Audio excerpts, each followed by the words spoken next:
Assalamualaikum warahmatullahi wabarakatuh.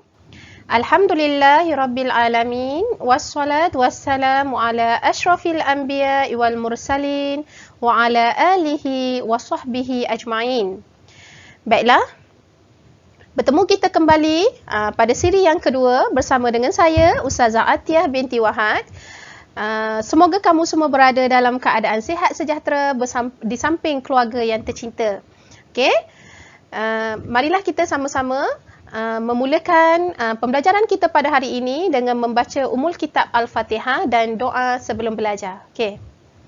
A'udzubillahi minasyaitonirrajim. Bismillahirrahmanirrahim. Alhamdulillahirabbil alamin. Arrahmanirrahim. Maliki yaumiddin. Iyyaka na'budu wa iyyaka nasta'in. Ihdinas siratal mustaqim. Siratal ladzina an'amta 'alaihim ghairil maghdubi 'alaihim waladdallin. Amin. Allahumma aftah alaina hikmataka wanshur alaina min khazaini rahmatika ya arhamar rahimin. Rabbana atina fid dunya hasanah wa fil akhirati hasanah wa qina azabannar. Wa sallallahu ala sayidina Muhammad wa ala alihi wa sahbihi wasallam. Walhamdulillahi rabbil alamin. Amin amin ya rabbal alamin. Okey, hari ini Ustazah akan sambung siri yang kedua, siri yang kedua, iaitu bidang akidah, tingkatan 4, pelajaran 10, unit 2. Allah Subhanahu Wa Taala Maha Perkasa atau Al-Jabbar. Okey, para pelajar boleh buka buku teks muka surat 71 hingga 74.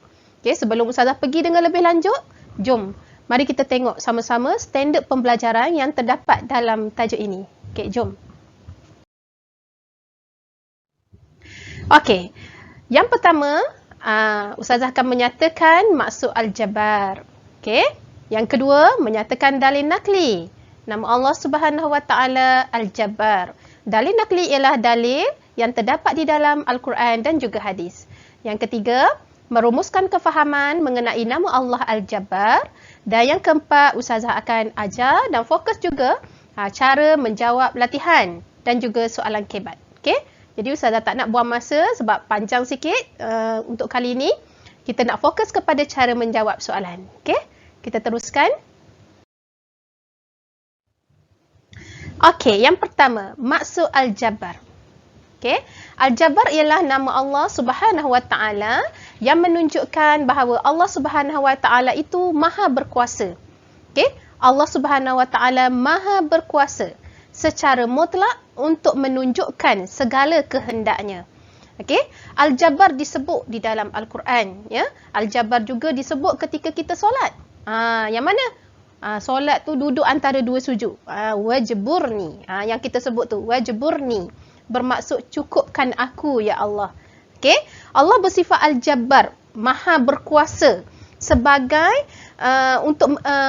untuk memberikan kepada kita manusia segala kemahuan kita. Dengan syarat kita berusaha bersungguh-sungguh, kita bertawakal kepadanya dan juga kita berdoa kepada Allah Subhanahu Wa Taala. Itu maksudnya. Okey? Dalil nakli nama Allah Subhanahu Wa Taala Al-Jabbar. Allah Subhanahu Wa Taala berfirman, okey, di dalam surah Al-Hajj ayat 23. Yang mana maksud dia? Dialah Allah yang tiada Tuhan kecuali Dia. Dia yang menguasai seluruh alam, yang maha suci, yang maha berkuasa, yang memiliki segala keagungan. Maha suci Allah daripada apa yang mereka persekutukan. Ini ialah dalil nakli. Ya, dalil yang terdapat di dalam Al-Quran surah Al-Hajj ayat 23. Okey? Kefahaman yang pertama, iaitu kefahaman mengenai nama Allah Subhanahu Wa Taala Al-Jabbar.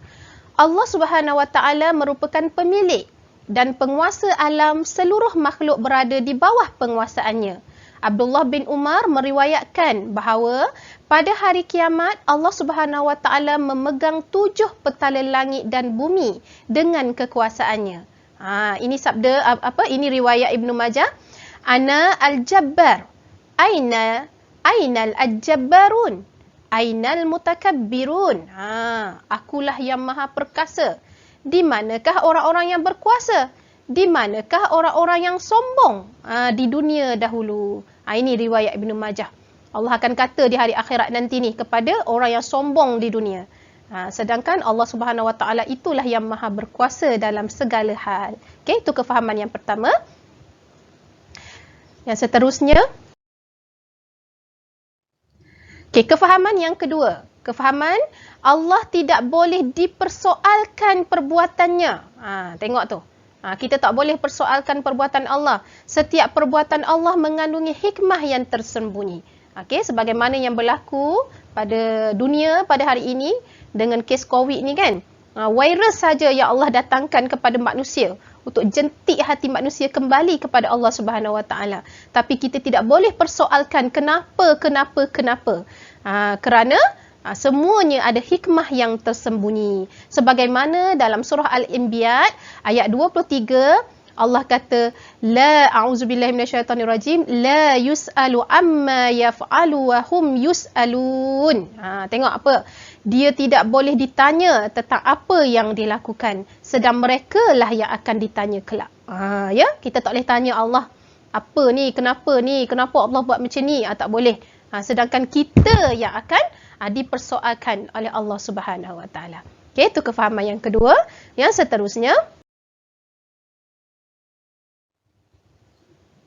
kefahaman yang ketiga, iaitu manusia wajib bersifat merendah diri kerana Allah Subhanahu Wa Taala akan mencampakkan makhluknya yang bersikap sombong, takbur, bongkak ke dalam neraka Jahannam. Siapa kita nak sombong di muka bumi Allah ni? Ya, berjalan dengan angkuh di atas muka bumi Allah, sedangkan udara yang kita hidu ni kan, udara yang kita bernafas pada hari ini semuanya datang daripada Allah. Kenapa kita nak sombong? Dengar ni, Allah kata orang yang sombong ni tadi, angkuh bongkak ni, Allah akan masukkan ke dalam neraka Jahannam. Okey, ni amalan Nabi yang Nabi SAW baca di dalam rokok, termasuklah Subhanazil jabaru tiwal malaku tiwal kibriya iwal azamah. Pemaksud dia riwayat Ibn Majah, dia kata Maha suci Allah yang memiliki kekuasaan, kerajaan, keagungan dan kebesaran. Ini Nabi baca tasbih ni dalam rukuk, ya. Okey, spektrum ilmu yang ada dalam buku teks, okey, Ustazah keluarkan maksud dia. Rasulullah sallallahu alaihi wasallam bersabda, bermaksud syurga dan neraka berdialog. Ni cakap antara dua ni. Syurga dengan neraka ni saling bercakap. Syurga berkata, akan masuk ke dalamku orang-orang yang lemah dan para miskin. Tu syurga kata. Neraka pula kata, akan masuk ke dalamku orang-orang yang bengis dan sombong. Itu neraka cakap. Maka Allah berfirman kepada neraka. Maka Allah kata kepada neraka, engkau siksaanku. Aku membalas denganmu sesiapa yang aku mahu. Dan Allah pula berfirman kepada syurga, engkaulah rahmatku. Aku mengasihi denganmu sesiapa yang aku mahu. Nampak? Allah berkuasa nak letak siapa-siapa, sama ada di dalam syurga atau di dalam neraka. Jadi kita sebagai hamba Allah hendaklah bersikap tawaduk kepada Allah Subhanahu Wa Taala. Ya, jangan selalu meninggi diri. Okey? Baik, kita terus kepada latihan soalan subjektif, soalan subjektif. Cuba tengok.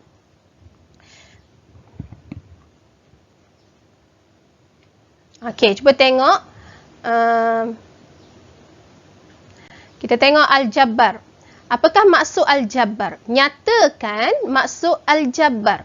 Okey, bagi soalan nyatakan, bagi soalan kata tugas nyatakan ni, okey, kamu hanya perlu memberikan jawapan yang lengkap sahaja. Jawapan yang isi sahaja. Isi yang lengkap sahaja, ya. Okey. Soalan nyatakan kebiasaannya dua markah.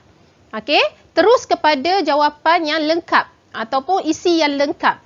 Al-Jabbar ialah nama Allah Subhanahu Wa Taala yang Maha Berkuasa. Okey, kat sini dapat 1 markah. Okey, secara mutlak untuk melakukan segala kehendaknya. Kat sini kamu dapat 2/2.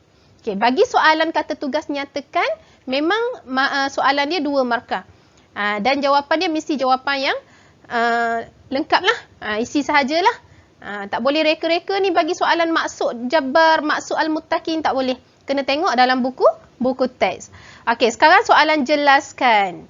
Okey, bagi soalan jelaskan para pelajar, pelajar perlu jawab jawapan yang lengkap yang mengandungi subjek dan juga predikat. Okey? Subjek dan predikat. Dan pelajar perlu jawab jawapan ni melebihi 4 atau 5 patah perkataan. Atau 5 patah perkataan. Ya. Jangan jawab 3 saja. Kalau jawab 3 patah je, itu maksudnya jawapan tak lengkap lah. Okey. Dia tanya berapa ni? Dia tanya berapa? Dia tanya 2. Bila sebut 2, maknanya dia nak 2 markah lah. Dia nak 2 markah. Okey, dia nak 2. Satu jawapan ni 1 markah. Jadi 2 markah. Jadi dapat 2/2. Okey, macam mana kita nak tengok soalan jelaskan ini dia cukup atau tidak? Lengkap atau tidak? Allah Subhanahu Wa Taala memiliki dan menguasai alam. Ini jawapan yang lengkap ni, ada subjek Allah Subhanahu Wa Taala dan alam. Ni menguasai seluruh alam. Okey, kalau yang ni pula Allah Subhanahu Wa Taala tidak boleh dipersoalkan perbuatannya. Kalau kita jawab Allah Subhanahu Wa Taala tidak boleh dipersoalkan saja. Apa dia? Kita pula persoal apa benda ni? Dia nak jawab, nak cakap apa ni? Kan? Jadi jawapan ni tidak lengkap kalau ada kalau sampai ke setakat ni saja. Maka jawab lebih sikit. Allah Subhanahu Wa Taala tidak boleh dipersoalkan perbuatannya. Itu baru menjawab kepada kata tugas jelaskan. Okey, boleh para pelajar ya? Okey, satu tadi soalan nyatakan, yang kedua soalan jelaskan. Soalan nyatakan terus kepada isi, soalan jelaskan mesti jawapan yang lengkap yang mengandungi sekurang-kurangnya 4 atau 5 patah perkataan. Okey, boleh? Okey, bagi soalan terangkan. Okey, tengok soalan terangkan. Bila sebut soalan terangkan, dia kena ada isi dan juga huraian. Isi dan huraian. Huraian ini ialah kata hubung. Yang Ustazah suka nak letak S-U-K-A. S-U-K-A. Apa tu? S ni supaya. U untuk. K kerana. A agar. Kat mana? Kat tengah-tengah. Antara ni isi dia, lepas tu sambung supaya, lepas tu baru buat jawapan yang seterusnya. Ni isi, ni huraian. Supaya huraian. Kena ada perkataan ini. Kena ada ni kata hubung ni. Ini kata hubung. Singkatan dia suka. Okey, boleh Okey, contohnya dia tanya, terangkan 2 kesan beriman dengan nama Allah Subhanahu Wa Taala yang bersifat Al-Jabbar. Okey. Dan pastikan jawapan kamu ada kepala soalan. Ini kepala ni. Ini. Ni kepala soalan. Ustazah putihkan dia ni. Ustazah warnakan putih, kemudian Ustazah garis lagi. Okey, ini kepala kesoalan. Kamu ambil daripada sini. Masukkan kat sini. Kenapa ni? Untuk memudahkan pemeriksa. Ya? Awak memudahkan orang lain, Allah akan mudahkan awak. Itu. Ya? Jadi, 2 kesan. Dia nak 2 kesan. Bila sebut 2 ni, kalau soalan terangkan memang 4 markah lah. Satu jawapan, 2 markah. Jadi dia nak 2 jawapan. Okey, tengok kat mana dapat markah mes kita tengok. Seseorang itu akan sentiasa mengharapkan keampunan Allah. Okey, ni 1 markah kat sini. Kerana, ini kata hubung. Kerana takut akan azabnya. Ini huraian lah ni. Ni huraian. Sini dapat 1 markah. Jadi 2 markah. Okey, boleh nampak? Okey, yang kedua, seseorang itu akan sentiasa berusaha memperbaiki dirinya. Okey, 1 markah. Kemudian kata hubung agar diredai oleh Allah Subhanahu Wa Taala. Ini huraian. Dapat 2. Jadi kat sini dah dapat dah 4/4. Nak bagi jawapan lebih Ustazah boleh? Boleh, tak ada masalah. Tapi pemeriksa akan pilih jawapan paling tinggi. Markahnya. Okey, seseorang itu akan sentiasa tawaduk. Okey, 1 markah kat sini. Kerana, ini huraian.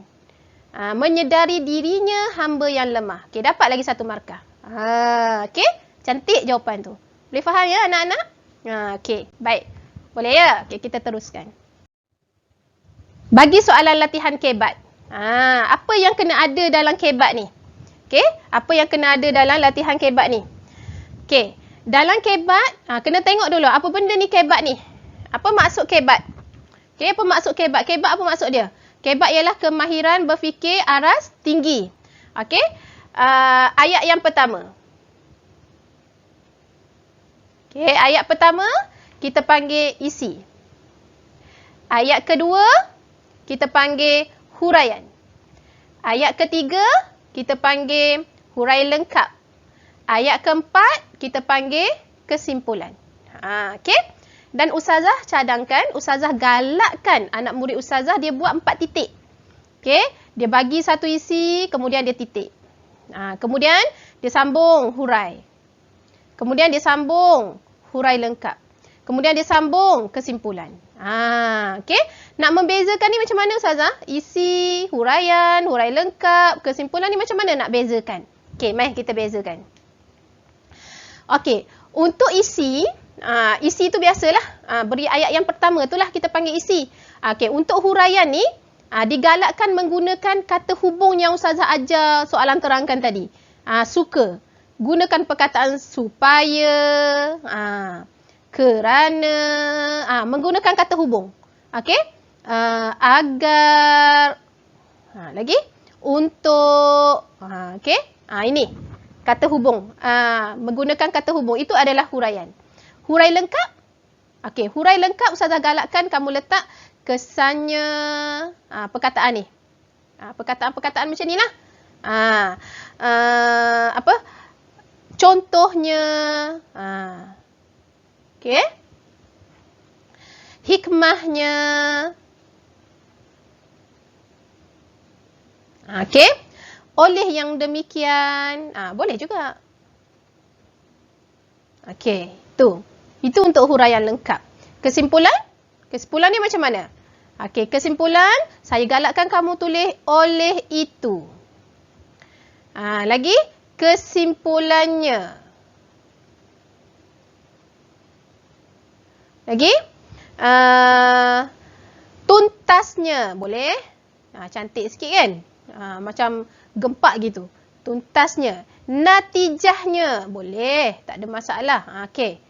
Ini ialah perkataan-perkataan yang nak membezakan mana isi, mana hurai. Bila pemeriksa dia akan tengok.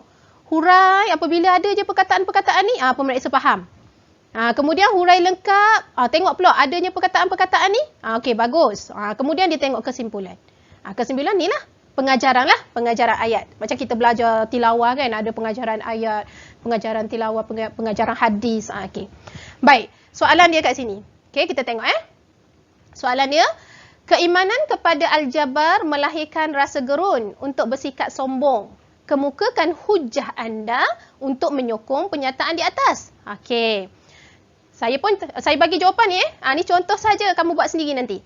Dengan beriman dengan nama Allah Maha Perkasa, manusia akan menyedari kelemahan diri mereka. Ini isi. Ini kerana hanya Allah Subhanahu Wa Taala sahaja yang berkuasa secara mutlak. Okey, ini hurai. Tengok ni ustazah letak ni kerana, kata hubung dia. Kesannya, ni hurai lengkap.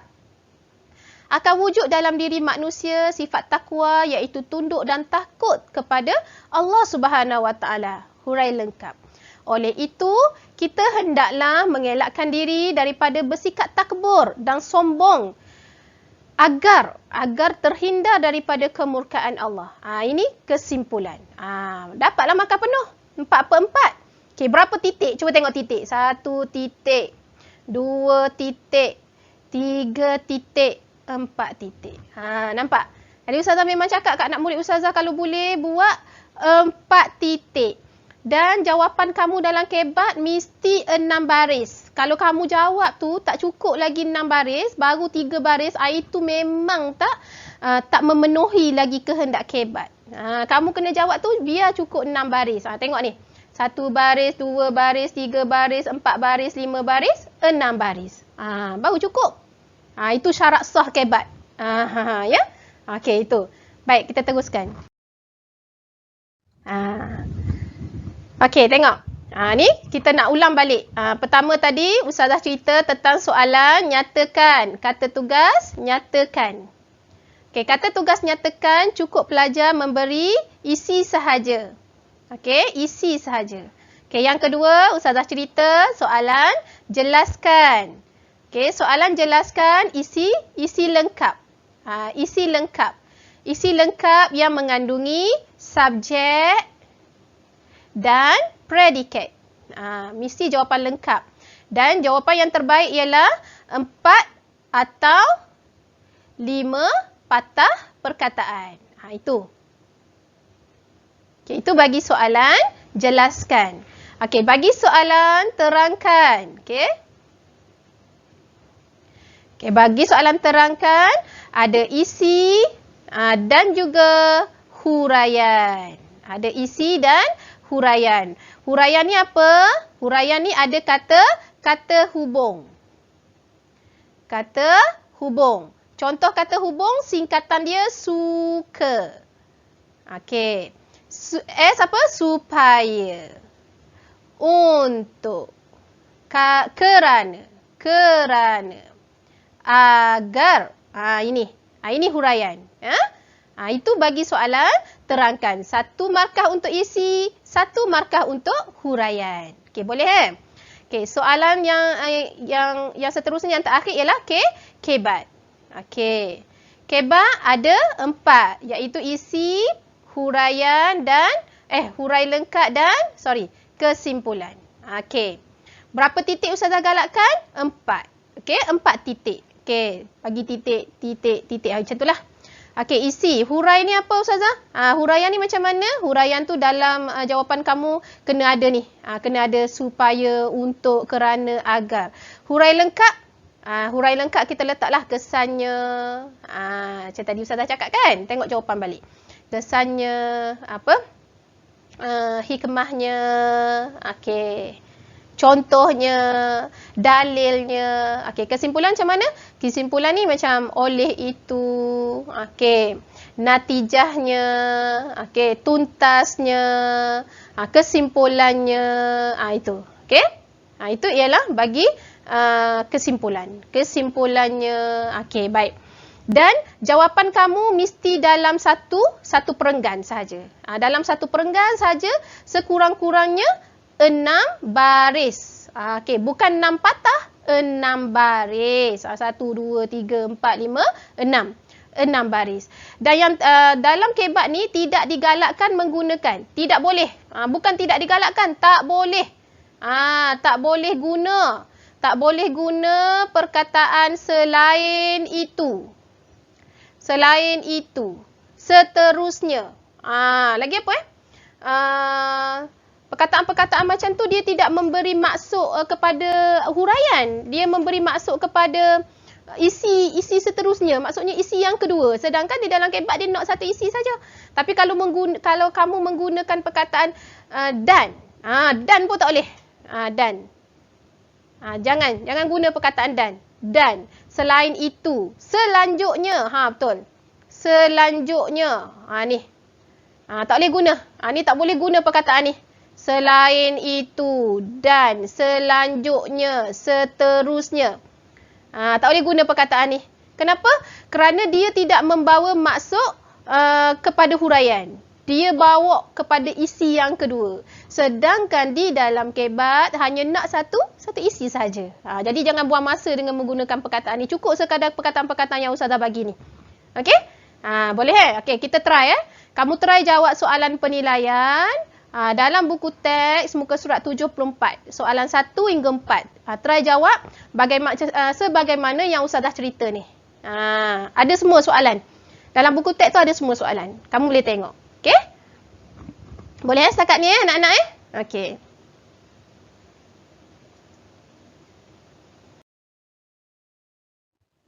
Okey, dah sampai ke penghujungnya. Okey? Baik, saya rasa itu sahaja untuk perjumpaan kita kali ini ya.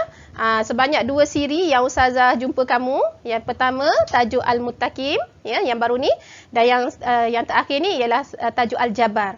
Ini ialah akidah dalam buku teks tingkatan 4 Sampai sini saja Ustazah harap dengan sesi pelajaran kita pada yang Ustazah terangkan ini, kamu dapat manfaat yang baik dan kamu dapat jawab soalan dengan baik. Ya, Ustazah doakan supaya ilmu yang kita dapat pada hari ini ilmu yang sangat bermanfaat. Okey, itu sahaja. Kita bertemu lagi akan datang insya-Allah. Assalamualaikum warahmatullahi wabarakatuh. Sekian, terima kasih.